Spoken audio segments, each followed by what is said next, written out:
What's going on, fellas? Welcome to questions number 53. Thank you to everybody on my Patreon for giving me all of these solid, well thought out questions. I think I mentioned in another video how much I'm enjoying that I've got a audience of like-minded people that like their training, like thinking about their training, and care enough about what I think to ask for my opinion. So let's get into it. The first one, rather long. I already talked to this guy directly on Instagram. We kind of worked it out, and I will let you guys know kind of what my general recommendation was. So he says, if someone is training first thing in the morning, like 30 minutes after waking up, and that's just like, that's what he's got to work with. That's not something that's going to change. He says, I'm assuming you would recommend an intra-workout shake. How much carbs/protein would you recommend doing in that intra-workout shake? And would it be more than usual considering that I'm in a fasted state? I do typically wake up, eat one meal in the middle of the night, like 4 to 5 hours before I actually get up. Very good idea. That's something that I will often do if I've got no other choice or I'm competing early in the morning. Usually there's some nerves associated with competing, so my sleep is not high quality anyway. So getting up, eating a meal at 3 in the morning can make your competition more similar to how you trained. Most people will go train at a period in the day where they've got at least 2 meals in them. And then when they are asked to go perform maximal lifts first thing in the morning with only 1 meal in the system, it's just not what they're used to, and it can really throw some people off. So one workaround for that, if you know you're not going to sleep well, is putting a meal at like 3 a.m. If you think you're going to sleep like a baby the night before the competition, that might be a net negative, and just loading up on a heavier dinner can be just as good, but that can often work. So he's taking that strategy for the days in which he's working out first thing in the morning. That way he's waking up, not in a fully depleted state because he ate overnight. He says, I have typically been using Recovery Factor by Granite Sups, which is just like 20 grams of carbs and EAAs. Would you recommend I switch to something like Whey Isolate and Gatorade powder and salt so I can scale up how much carbs and protein are in there? And if so, how much would you recommend consuming during my training? Training lasts about 2 hours, maybe 2.5 if it's a really long session, and I'm about 220 lean, if that matters. What would you recommend? So what I told him is yes, absolutely. If we're in a fasted state, for the most part, the more nutrients we can intake in that intra-work window, in that pre-window, in that post-window, the better off we're going to be to a point, right? So it's when we're looking at intra-workout nutrition, the first thing is he mentioned including salt. Very important, right? We all wake up in a dehydrated state. I'm assuming he's drinking some water as soon as he gets up. Part of hydration is water, but also part of hydration is intaking proportionate amounts of electrolytes and carbs so you retain that water. So putting a palatable amount of salt into your intra-workout, including a salt tab before your training or during your training if you can't fit enough salt in your water without it being disgusting. Lots of people will put coconut water or like a body armor into their intra-workout as a source of potassium, another major electrolyte, during their intra-workout. So we're gonna knock out those electrolytes. Key, very important, awesome. The next thing we're gonna look at is carbs. So like I said, generally the more we can fit in there, the better, to the point when we start to feel like we're really digesting and we're having a bunch of blood go to our stomach rather than to our muscles, and it's starting to interfere with the quality of our workout. So what I would do is I would gradually try titrating upward the amount of carbs you have during your workout before you start feeling like you're bogged down and having to digest while you train. And go feel that out to the upper end. And one thing I talked about with this guy is it doesn't have to be the same between training sessions. You might be comfortable kind of benching and doing an upper body workout with your stomach feeling a little bit full, like pushing a lot of carbs during the training. But you might hate that feeling for deadlifts or squats. And you could have 2 varied macro intra-workout shakes for those days. There's nothing wrong with that. So I would feel out what the upper amount of carbs you can intake during your intro and still feel perfectly good to work out. You can use Gatorade, which has dextrose in it. You could use that carb powder. I know that the Granite supplement one uses highly branched cyclic dextrin, which usually in higher quantities is easier on people's stomach than high amounts of dextrose and other fast digesting carbs. So either of those options can work quite well. You can use maltodextrin. You can use, honestly, you could even just use fruit juice. It's not quite as optimal as those very, very rapidly digesting carbohydrates that we mentioned there, but it can also be a viable option. There's lots of ways we can try running up carbs, largely just down to your personal preference. And then protein. I really like Clear Whey because it's like fruit flavored and it mixes into Gatorade and all of these other things we mentioned a lot more palatably than like a traditional whey would. So I usually buy some Clear Whey and I will have that while I train. Some people find that just ingesting whey protein while they train, that immediately hits that threshold of, okay, I feel my stomach a little bit more than I would like to while I train. I don't really want to have whey while I train.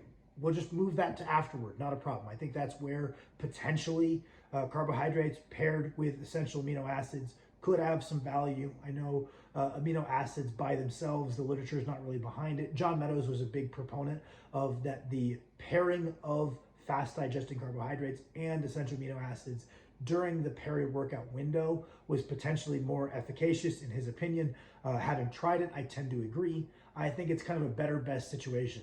In a perfect world, we're just getting protein in, plain old protein via whey, which is what I do because my stomach doesn't hurt just having a bunch of carbs and whey during my workout.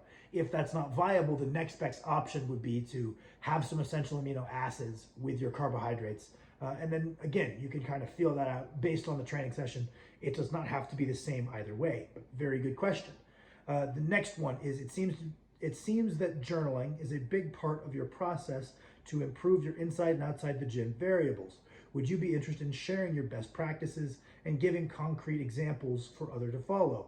I'm not so much talking about tracking your day-to-day in the gym progress, but more of a general view of how to identify good and bad habits and workflows inside and outside the gym that are worth holding on to and changing. How do you discover them? This is a great question. So I have my notebook, right? The top half of each page is dedicated to the training that I do on each day, right? And with time, trial and error, I write down the things that work. I leave out the things that don't. I have a little section of my warm-up, which is an always evolving process of what I feel needs to get done for me to maximize my performance on the top set while feeling pretty good. So I have a little warm-up section at the top. Below that, I have all of my working sets for the day.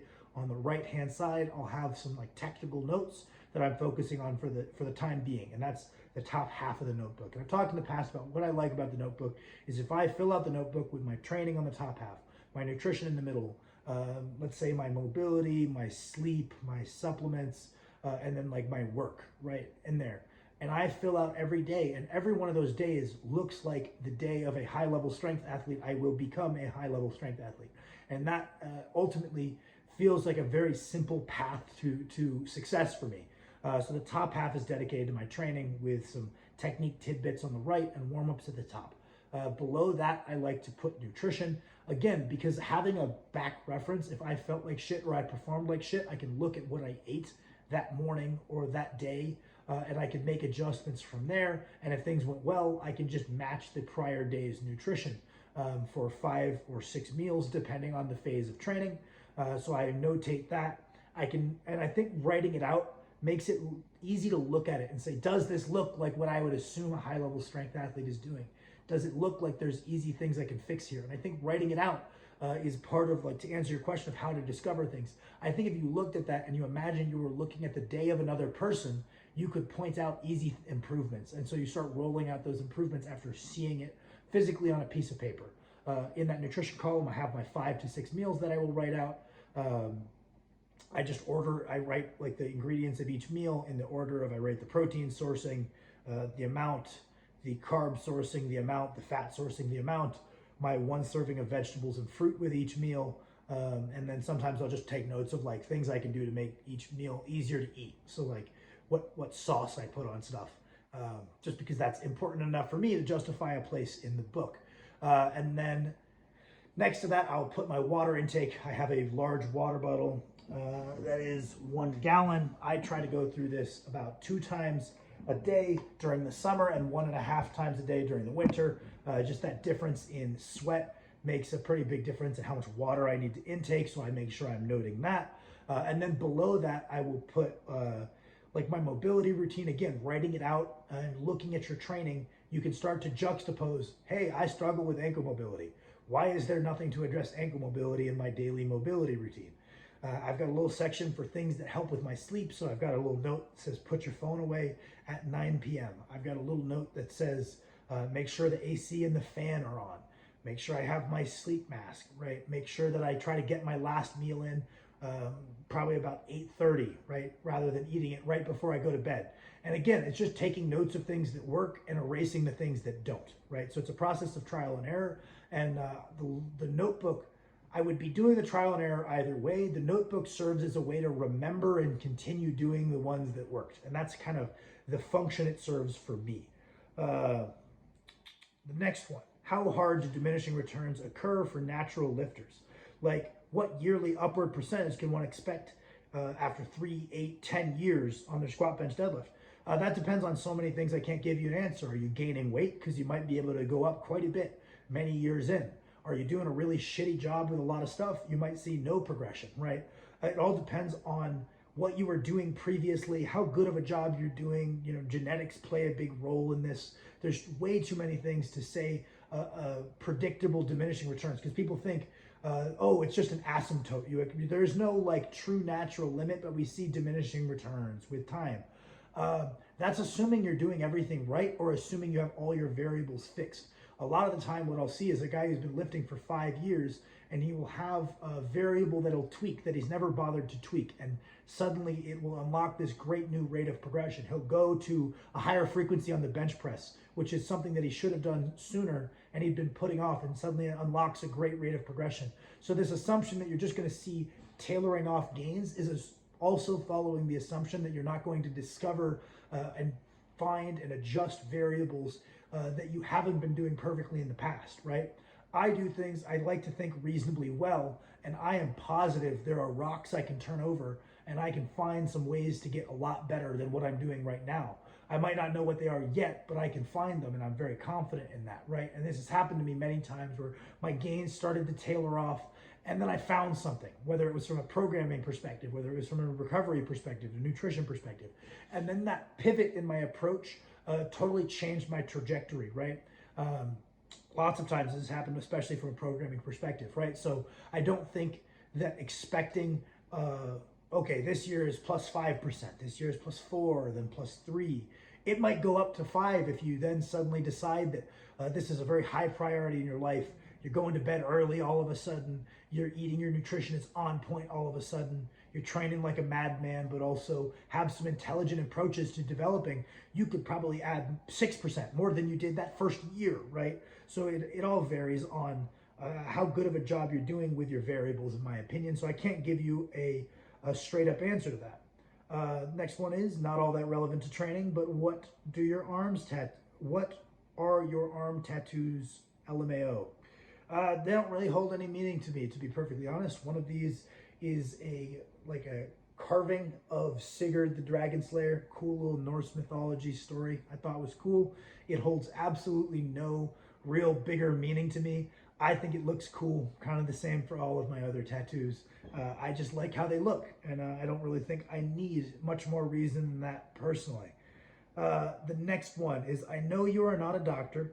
However, do you know anything about minor injuries in the knee that hurt during knee flexion, like hamstring, curls, and squats? I'm not sure what caused the injury, but it's something that's been bothering me the last few days. And he said, I have found some success with standing leg curls with no resistance, just pumping blood with 50-ish reps all the time, and that has helped. So as far as rehabilitation, right, we want to find a low-scale version of that motion that hurts, so knee flexion. A low-scale version that doesn't hurt, that we can drive blood flow, probably do this on a daily basis. That way we're just exposing more nutrients, more blood to the area than we would otherwise, expediting that rate of it healing. I'm not a doctor. These are just my general philosophies. Every time I've picked up a little tweak, I take a similar approach. Find a low-scale similar motion, pump blood flow often, make adjustments to the program going forward. So maybe that function was underprepared, and that's why you picked up the small injury. So maybe increasing your knee flexion volume within your training. So making sure you, after you squat, you hammer out 3, 4, 5 sets of hamstring curls, whatever it might be. More often than not, when you pick up an injury, it was a load management issue, meaning you either did too much or you underprepared for what you did. So that would be the perspective that I would yield, or I would give you. If you need more, shoot me a message on the Patreon. I'm always game to help, more than happy to. The next one is, how would you go about breaking a novice barbell curl plateau? I'm stuck at 85 pounds for 3 sets of 8, and I really want that 25 on each side to look cool. So I'd probably just bump up your volume. If you're just hitting 3 work sets, maybe bump up to 5 work sets, right? Maybe you could take one of those heavier, 4 of them lighter. You could vary your rep ranges and have one day where you're training a little heavier in the 6 to 8 range, one day where you're training a little lighter in like the 8 to 15 range, right? So just start varying your approaches. If you have days or sets where you have different target rep ranges, it opens you up more avenues for progressive overload to take advantage of. And if you see progressive overload in 3 or 4 of your rep ranges, eventually that's going to show up in that 4th rep range, so your 8s. The next one is, what front squat to back squat ratio should one strive for optimal benefits between the two? So this is something that, again, I can't give you a really straight answer on this one because it's so dependent on your leverages. Someone who is much more posterior chain dominant, much longer femur person might have a big gap between the two just because you're giving them the ability to use their strong hip hinging mechanic. And that's not necessarily a byproduct of some weakness. It's just a byproduct of their leverages. So I wouldn't obsess with ratios between the back squat and the front squat personally, especially if you're comparing like something like a low bar. Of course, if you are someone who's built where low bar is very favorable, that same build I just mentioned, you're going to have a big gap between the two. That doesn't mean you're bad at front squatting. It means you're built poorly too. And I would just continue aiming to develop both of those lifts, right? I don't think that the ratio necessarily is the make or break on that exercise. The next one was a guy asking how to fix shoulder impingement. I just mentioned that there are some people much smarter than me who are physical therapists who have kind of called into the question the legitimacy of shoulder impingement as a diagnosis and whether that's something that we can diagnose based on just running through some tests. Billy, the guy I work with, is pretty critical of physical therapists being so assumptive that they can assume arthrokinematics and assume what the bones are doing and interacting with each other underneath a bunch of layers of tissue and muscle. There's some studies to suggest that maybe even trained professionals are not so good or not as good as they think at gauging the arthrokinematics of what's going on in a lifter. That being said, the couple of things I suggested, let's see. I said dead hangs, overhead shrugs, incline IYT raises, Powell raises, trap 3 raises, Lou raises, any kind of vertical press that is pain-free, and then including pulling and pressing motions where we're focusing on reaching at the front, protracting, fully retracting at the back, reaching at the top, fully going down at the back, especially that emphasis on reaching at the top on overhead motions and reaching at the top on pull down motions. I find that just training the scap through a variety of movements will, and strengthening your ability to move your scap in an upward rotation, a downward rotation, protraction, retraction.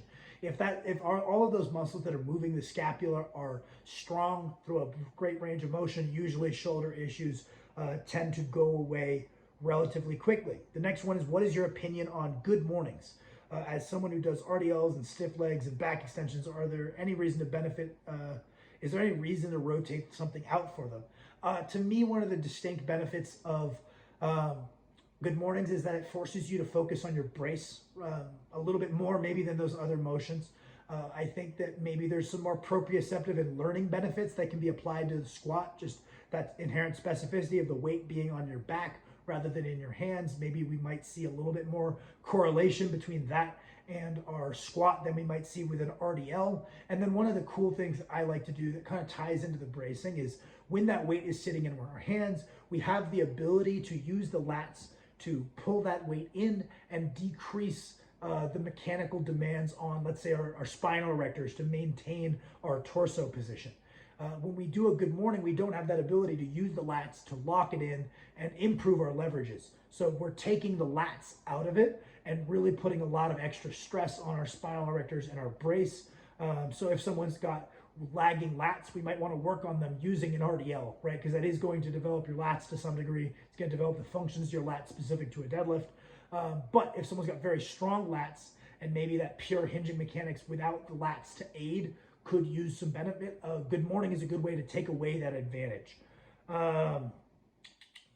Let's see, last one, I think, same guy as earlier. I talked to him on Instagram, and he said, I basically have to train 30 minutes after I wake up. The only real option, right, as the only real option.